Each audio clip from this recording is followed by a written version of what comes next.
जय गुरु जी। सभी को जय गुरु जी। संगत जी, ब्रह्मा जी ने कहा, हे नारद, शिव जी के गण उनकी आज्ञा पाकर जय शिव जय मृत्युंजय कहते हुए प्रसन्नता पूर्वक गाते बजाते हुए दैत्य सेना से लड़ने को चल दिए। वहां पहुंचकर दोनों ओर से भय कर मार काट शुरू हो गई, जिससे पृथ्वी कांपने लगी। दोनों ओर से हर प्रकार के शस्त्रों का प्रयोग किया गया।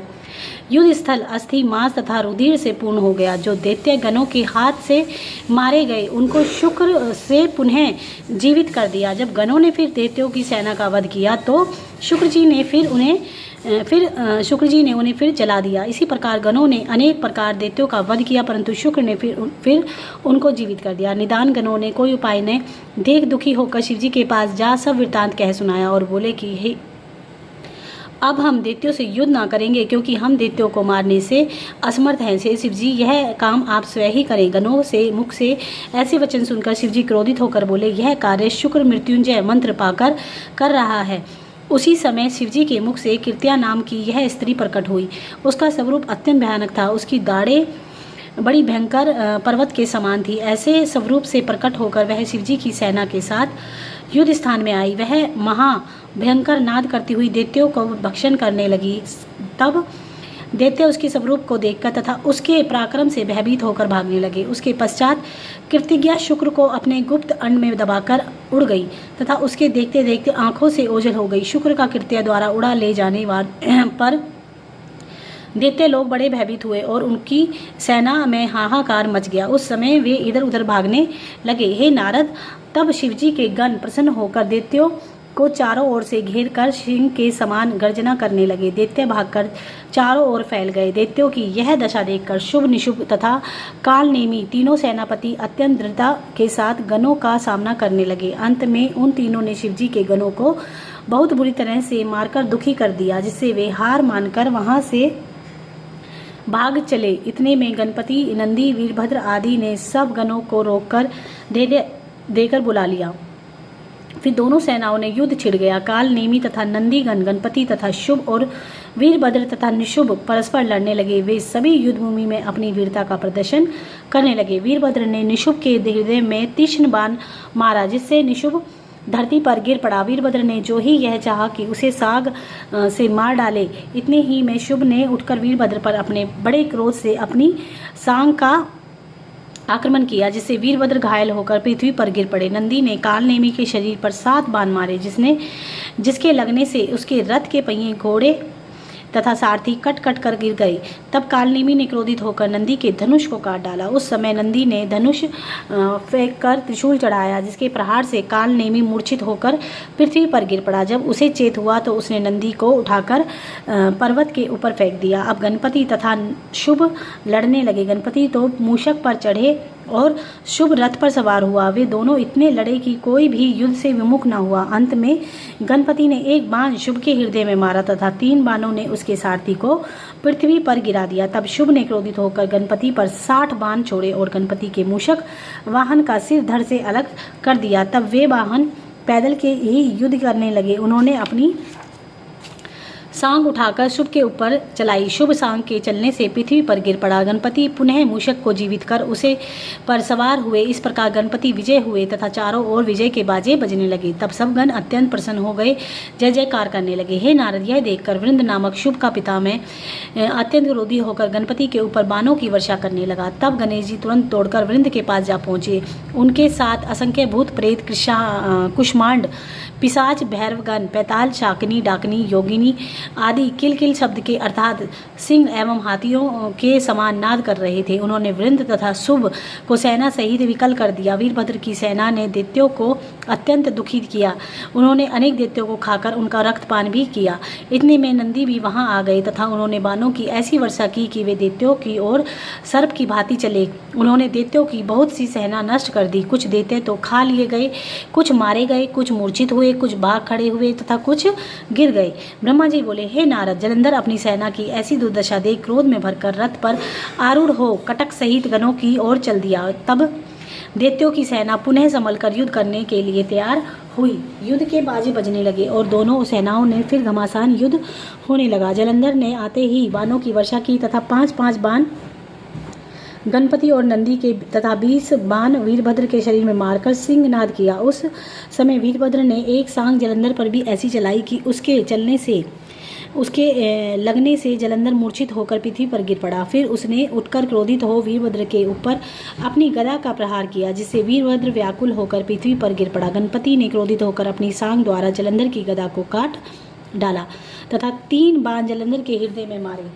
फिर 7 बाण चलाकर उसके रथ के घोड़े, ध्वजा, पताका तथा छत्र आदि को काट दिया। यह देखकर जलंधर ने अपनी सांग द्वारा गणपति को घायल कर दिया तथा दूसरे रथ पर चढ़कर वीरभद्र के पास जाकर पहुंचा और उसने युद्ध करने लगा। तब वीरभद्र ने जलंधर का धनुष काटकर उसके मस्तक पर परिघ से प्रहार किया। उस प्रहार से जलंधर पृथ्वी पर गिर पड़ा। थोड़ी देर बाद उसने सचेत होकर वीरभद्र के ऊपर परिघ से ऐसा प्रहार किया कि वीरभद्र मूर्छित होकर धरती पर गिर पड़े। वीरभद्र की ऐसी दशा देखकर सब गण वहां से भागकर शिवजी के पास जा पहुंचे तथा उन्हें सब वृत्तांत सुनाकर बोले, हे शिवजी, दैत्यों ने अपनी भीषण मारकाट से हम सबको व्याकुल कर दिया है। शिवजी गणों द्वारा यह समाचार सुनकर अपने बैल पर चढ़े तथा युद्ध क्षेत्र में पहुंचकर त्रिशूल लेकर दैत्यों की सेना पर आक्रमण करने लगे। उस समय शिवजी ने अपना डमरू बजा दिया। जब गणों ने शिवजी को आते देखा तब वे सब अत्यंत प्रसन्न हुए तथा पुनः लौटकर युद्ध करने के लिए प्रस्तुत हो गए। हे नारद, उन गणों के दैत्यों के साथ घोर युद्ध किया। शिवजी ने ऐसा भयंकर रूप धारण किया कि जिसको देखकर दैत्यों ने सेना में हाहाकार मच गया और मैदान छोड़कर भागने लगे। दैत्याधिपति जलंधर ने अपनी सेना की यह दशा देखकर शिवजी के पर अनेक बाण छोड़े। शुभ निशुभ कालनेमी, हैमुक, असीलोमा, बलाहक, प्रचंड आदि सब दानव एक साथ शिवजी पर आक्रमण करके बाण वर्षा करने लगे, परंतु शिवजी ने उन बाणों के जाल को पल भर में काट डाला तथा अपने बाणों से आकाश को भर दिया। इसके पश्चात शिवजी ने परशु द्वारा असीलोमा का सिर काट डाला। फिर बलाहक का वध करके घर भर को पांव से बांध दिया। हे नारद, तदुपरांत शिवजी ने अपना बैल दैत्यों की सेना में छोड़ दिया। उसने अपने सींगों से असंख्य दैत्यों को मार गिराया। जो दैत्य शेष रहे वे भयभीत होकर भाग गए। जिस प्रकार सिंह के प्रहार से हाथी विकल होकर भाग जाता है, वही दशा उस समय दैत्यों की हुई। यह देखकर जलंधर ने शुभ निशुभ तथा कालनेमी को संबोधित करते हुए कहा कि देखो, जो संसार में उत्पन्न होते हैं उनकी मृत्यु अवश्य होती है। मृत्यु से बचने का कोई भी उपाय नहीं है। ऐसी मृत्यु किसे भली न लगेगी जिसे दोनों लोकों में यश एवं कीर्ति बढ़े। लोकों में 2 प्रकार की मृत्यु प्राप्त करने वाले सूर्यमंडल को भेद कर स्वर्ग को जाते हैं। उसने एक योगी होता है तथा दूसरा योद्धा जो युद्ध में निर्भय होकर वीरतापूर्वक मारा जाता है। इसलिए अब तुम मृत्यु को वह त्याग कर भली भांति सामने डटकर युद्ध करो। यद्यपि जलंधर ने ऐसी बातें कहकर उन्हें बहुत समझाया, परंतु उनकी समझ में कुछ न आया। तब जलंधर ने अपनी धिक्कारते हुए कहा कि तुमने इस पृथ्वी पर जन्म लेकर व्यर्थ ही अपना माता को कष्ट दिया। क्या तुमको युद्ध भूमि से इस प्रकार भागना उचित है? क्या तुम में से कोई भी मृत्यु के पंजे से बचा रहेगा? ब्रह्मा जी बोले, हे नारद, उस समय जलंधर के शब्द से पृथ्वी कांप रही थी। समुद्र और पर्वत थर्राने लगे। जो दैत्य पहले युद्धभूमि से डरकर भाग गए थे, वे जलंधर का यह रूप सुनकर देखकर पुनः लौट आए। उस समय जलंधर ने शिवजी से कहा कि हे शिवजी, मुझे प्रतीत हुआ है कि तुम कुछ बल रखते हो, क्योंकि तुमने मेरे साथ युद्ध करने की इच्छा की है। यह कहकर उसने शिवजी के ऊपर एक भयानक बाण चलाया, उसे शिवजी के बीच में ही काट डाला। फिर शिवजी ने सुगमता पूर्वक एक बाण चलाकर जलंधर के रथ, सारथी, घोड़े, धनुष आदि सबको नष्ट कर डाला। जब जलंधर ने शिवजी को मारने के लिए अपना गुस्सा ताना तथा एक बाण छिपकर शिवजी को मारा, शिवजी ने यह देखकर अपने बाण से एक कोस पीछे फेंक दिया। उस समय जलंधर ने सोचा कि शिवजी वास्तव में बहुत बलवान है, मैं उनसे इस प्रकार युद्ध करके विजय प्राप्त नहीं कर सकूंगा। अतः मुझे कोई ऐसी माया करनी चाहिए जिससे शिवजी मोहित हो जाए। शिवजी को नाद बहुत प्रिय है, उसी के द्वारा उनको मोहित किया जा सकता है। यह विचार कर जलंधर ने ऐसी माया फैलाई जिससे गंधर्व, अप्सरा, किन्नर आदि प्रकट होकर मनुष्य के समान अनेक प्रकार के नित्य गान करने लगे। अतः शिवजी के मन में संगीत सुनने की इच्छा उत्पन्न हुई और वे उस आनंददायक नाद में मगन हो गए। जैसा कि नियम है कि सुनने में बुद्धि जाती रहती है, वही बात उनके साथ भी हुई। वास्तव में शिवजी ने ही राग की महिमा को प्रस्तुत किया। यह बात वेद भी कहते हैं कि शिवजी नाद के अतिरिक्त और किसी से मोहित नहीं किए जा सकते। उस समय शिवजी के हाथों से सब शस्त्र गिर गए। उन्होंने सब तुरिया अवस्था में कुछ न जाना। उस समय जलंधर ने कामवश शिवजी के समान अपना स्वरूप बनाया, जिससे 10 भुजा, 5 मुख तथा 3 नेत्र थे। फिर उसने अपनी माया से एक बैल बनाया और उस पर चढ़कर तथा शिवजी के जो चिन्ह थे उन सबको धारण कर शुभ निशुभ को युद्ध स्थल में छोड़कर अन्य गिरिजा के पास जा पहुंचा। गिरिजा ने भी पहले तो लोक रीति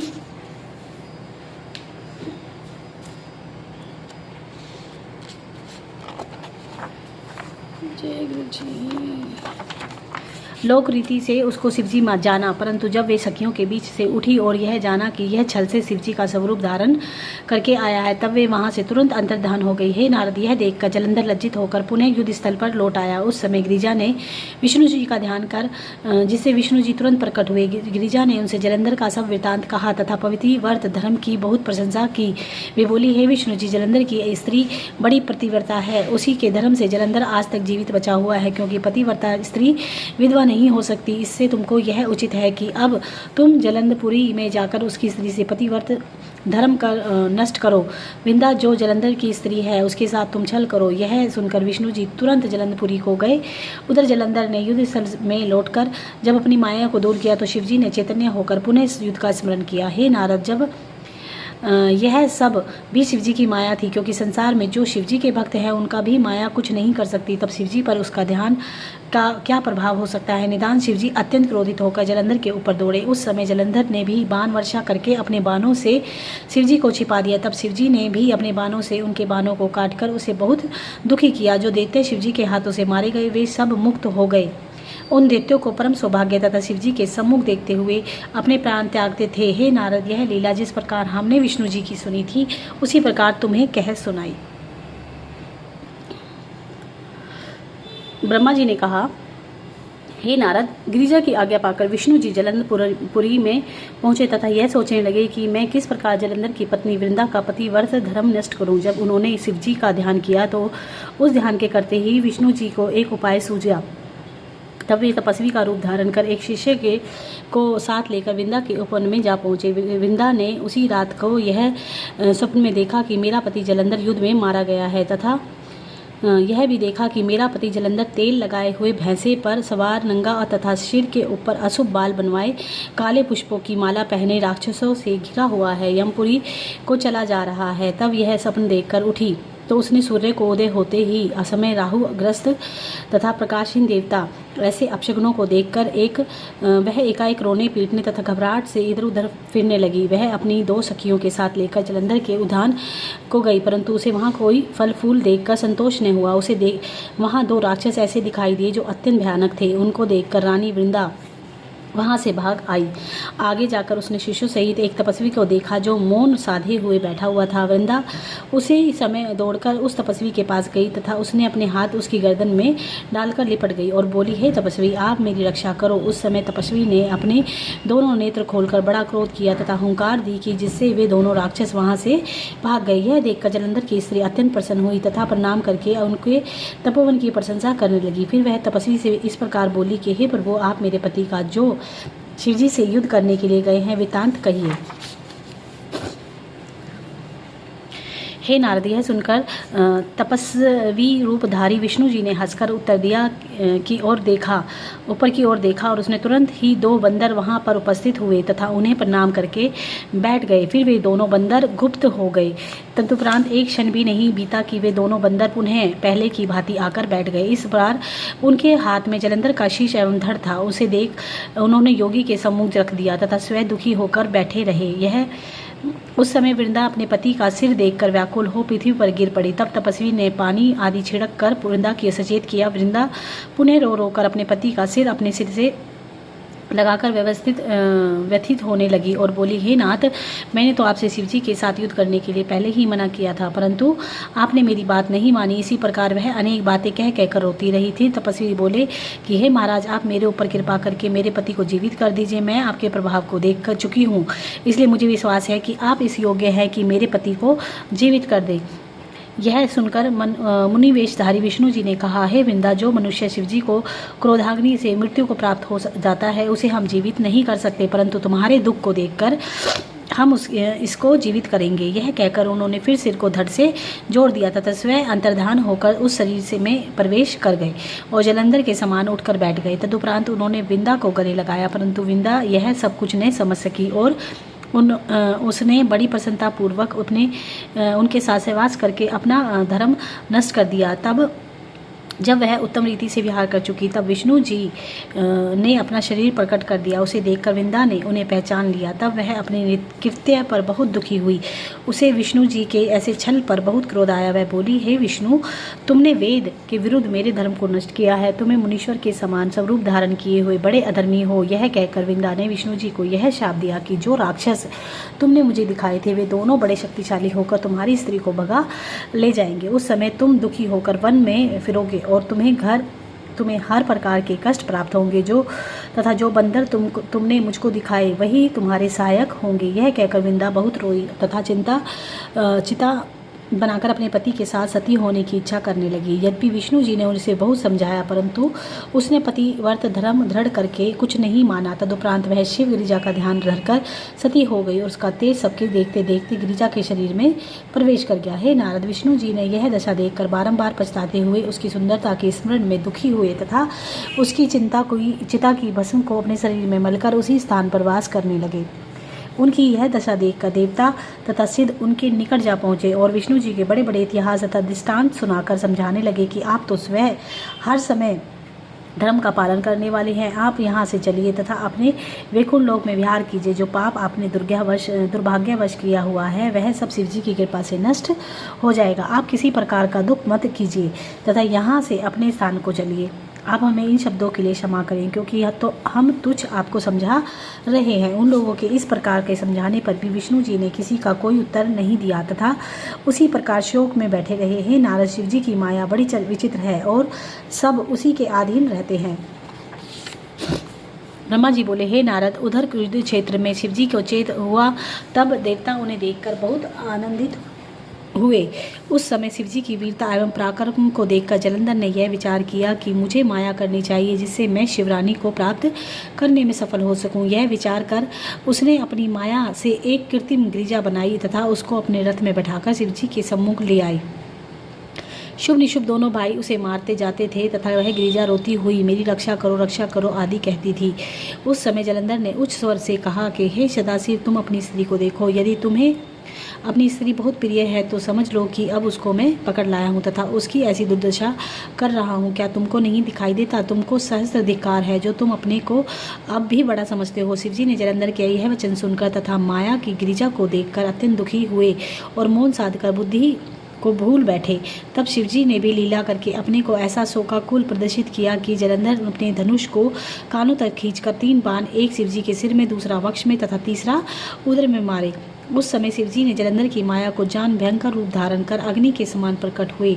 शुभ तथा निशुभ युद्ध में विमुख होकर भागे। जलंधर की सारी माया उसी समय नष्ट हो गई। तब शिवजी ने शुभ निशुभ को यह शाप दिया कि तुमने छल करके गिरिजा को दुख पहुँचाया है तथा युद्ध में मुख मोड़ कर भागे जा रहे हो, इसलिए तुम्हारा धर्म नष्ट हो गया है। हे नारद, जलंधर ने शिवजी को यह रूप देखकर अत्यंत क्रोधित हो बाणों की वर्षा कर शिवजी को ढक दिया। यह देखकर शिवजी ने क्रोधित हो अपने बाणों को द्वारा जलंधर के बाणों को काट डाला। इतने में जलंधर ने एक परिक बैल को मारा जिसने उसके कारण बैल धर्म को भूलकर युद्ध क्षेत्र में भाग गया। यद्यपि शिवजी ने उसको बहुत रोका पर युद्ध स्थल में न ठहर सका। यह देखकर शिवजी अत्यंत क्रोधित हो गए, महाभयंकर हो गए। तब उन्होंने करोड़ों सूर्य के समान चमकते हुए सुदर्शन चक्र को अपने हाथ में उठा लिया और उसे जलंधर के ऊपर छोड़ दिया। उस चक्र का तेज 10 दिशाओं में फैल गया। संपूर्ण पृथ्वी एवं आकाश उसके तेज से जलने लगे। चक्र में जाकर जलंधर का सिर धड़ से अलग कर दिया। उस समय बड़ा भारी शब्द हुआ, पृथ्वी थर थर कांपने लगी तथा पर्वत जलने लगे। जिस समय जलंधर का तेज शिवजी के शरीर में प्रविष्ट हुआ उस समय चारों ओर से जय जयकार का नाद हुआ। हे नारद, वे लोग बड़े सौभाग्यशाली थे जिनकी ऐसी दशा होती है, क्योंकि देवता मुनि आदि बड़े बड़े उपाय करके भी शिवजी को इतना प्रसन्न नहीं कर सकते और न इस गति को भी प्राप्त कर सकते हैं। उस समय मैं मुनि तथा देवता आदि शिवजी की अत्यंत प्रशंसा करने लगे। तो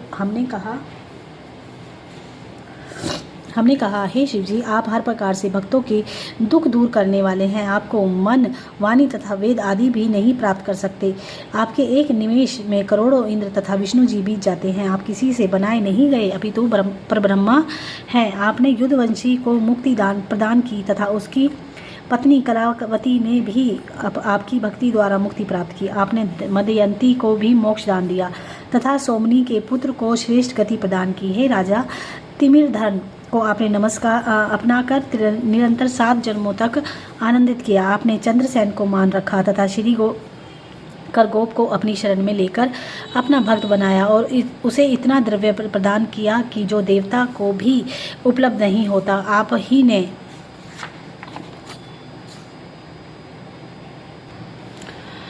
सत्यरथ के कष्टों को दूर करने उसे आनंदित किया तथा धर्मगुप्त आपका ही व्रत करके दरिद्रता से मुक्त हो गए। आप ही ने चित्रधर्म ने ये दुखों को दूर किया तथा उसकी लड़की को डूबते हुए पति राजा चंद्रागद के जीवन की रक्षा कर बहुत सुख पहुँचाया। आपके बल से ही तक्षक को किसी प्रकार की हानि एवं भय नहीं होने पाया। आपने ही भद्र देश के ब्राह्मण को मोक्ष प्रदान कर उसकी स्त्री चंचला को उद्धार किया तथा आप ही ने भद्रामुख गिरी के कष्टों को दूर किया। आपने विगला की इच्छा को उसको धन आनंद एवं सुख प्रदान किया और अपने भक्त भद्रामुख को इच्छा पूर्ण की। आपने ऋषभ को हर प्रकार से अपने में ही लीन कर लिया और आपकी सेवा द्वारा ही वामदेव शुभ गति को प्राप्त हुआ। हे सदाशिव जी, आपने सबरी एवं शुक्र को उत्तम गति प्रदान करके भक्ति का महत्व प्रकट किया तथा भद्रसेन के पुत्र सुधर्मा एवं मित्र के पुत्र तारक को उत्तम गति देकर रुद्राक्ष की बड़ाई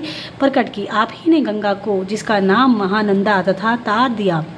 आपकी भक्ति ने शुष्मान अधिक काल तथा जीवित रहा। आपके शारदा के पति को जीवित कर उसके सौभाग्य को स्थिर रखा तथा बंदिक नामक पापी ब्राह्मण को उत्तम गति आपने ही प्रदान की।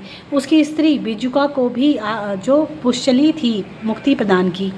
आप ही ने दक्ष के यज्ञ को विध्वंस कर उसके गर्व को चूर किया तथा काम को भस्म कर शिवरानी को गर्व दूर किया। आपने बालक का रूप धारण कर तारक दैत्य को मार डाला तथा गणपति को अपना बल देकर समस्त गणों से प्रबल कर दिया। आप ही त्रिशूल से उसका सिर काटकर पुनः जीवित कर दिया। दैत्यों को देवताओं सहित जलते हुए देखकर आपने हलाहल विष का पान लिया। आपने पहले त्रिशूल द्वारा अंधक के सिर को काट डाला, फिर उस पर कृपा करके अपने गणों में शामिलित कर दिया। आपने विष्णु जी एवं ब्रह्मा के मोह को दूर कर मंत्र शास्त्र को कील डाला तथा नृसिंह अवतार के गर्भ का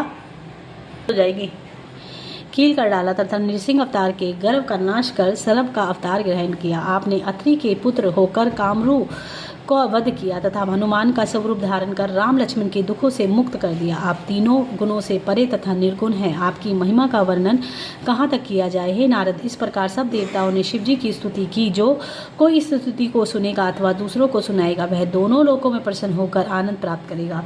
उसे किसी प्रकार का कोई कष्ट न होगा तथा अंत में शिव जी के लोक को प्राप्त करेगा।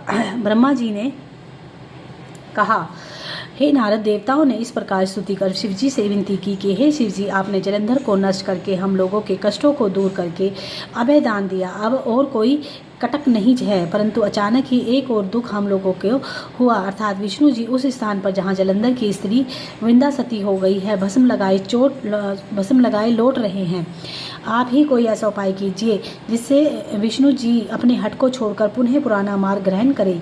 शिव जी ने हंसते हुए यह कहा कि हे देवताओं, यह हमारी माया का ही परिणाम है। विष्णु जी हमको अत्यंत प्रिय हैं, इसलिए हमने इस लीला द्वारा उनके अहंकार को दूर कर दिया। अब हम तुमको यह उपाय बताते हैं, वह तुम करो, उससे विष्णु जी का मोह दूर हो जाएगा। तुम सब लोग देवी की शरण में जाकर अपना दुख सुनाओ, वे तुम्हारे कार्य सिद्ध करेंगे और विष्णु जी पुनः अपने मुख्य स्वरूप पर आ जाएंगे। हे नारद, तब शिव जी के बताए हुए उपाय के अनुसार सब देवता गिरिजा की स्तुति करने लगे। वे बोले, हे मातेश्वरी, हम आपकी शरण में आए हैं, आप हमें इस दुख से छुटकारा दिलाएं। देवता इस प्रकार स्तुति कर ही रहे थे कि उसी समय आकाश में एक अग्निकुंड दिखाई दिया। उस अग्निकुंड में यह सब निकला कि देवताओं, हमने 3 रूपों में अलग अलग तीनों गुणों अलंकृत होकर संसार में अवतार लिया है। अब वह रूप एक गिरिजा, दूसरी लक्ष्मी तथा तीसरी सरस्वती है। इसलिए हे देवताओं, तुम हमारे इन तीनों स्वरूपों की शरण में जाओ, तुम्हारा मनोरथ सफल होगा। यह सुनकर देवता पुनः स्तुति करने लगे। उस स्तुति के प्रत्येक श्लोक में जय जय शब्द था। तब देवताओं की स्तुति से प्रसन्न होकर तीनों देवियां प्रकट हुई।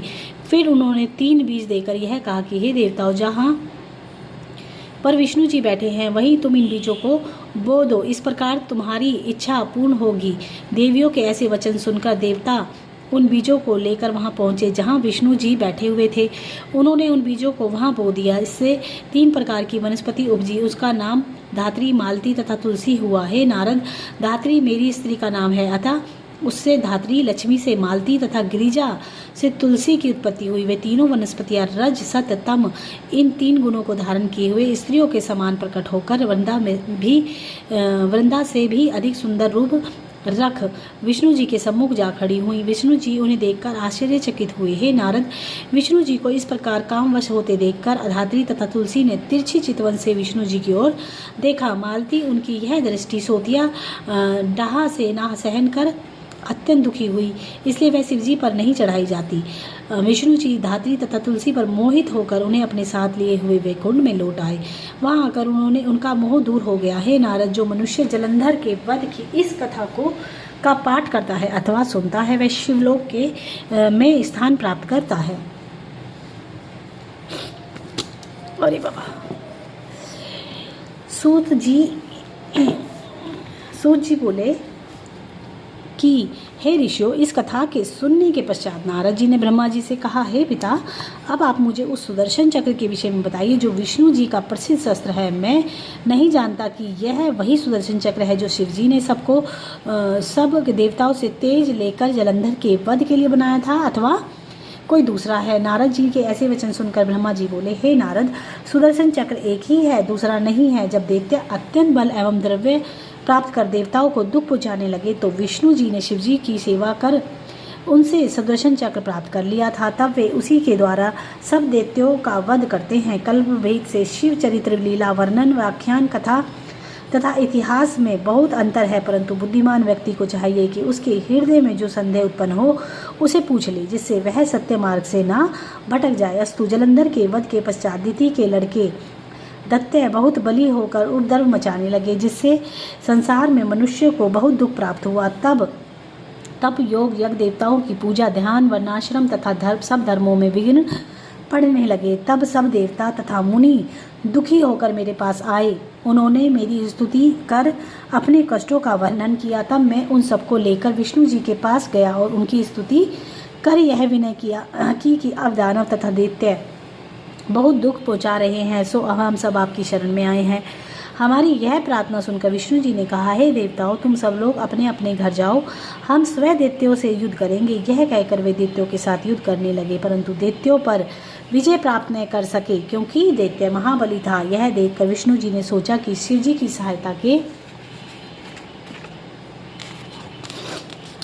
बिना हम दैत्यों पर विजय प्राप्त नहीं कर सकते।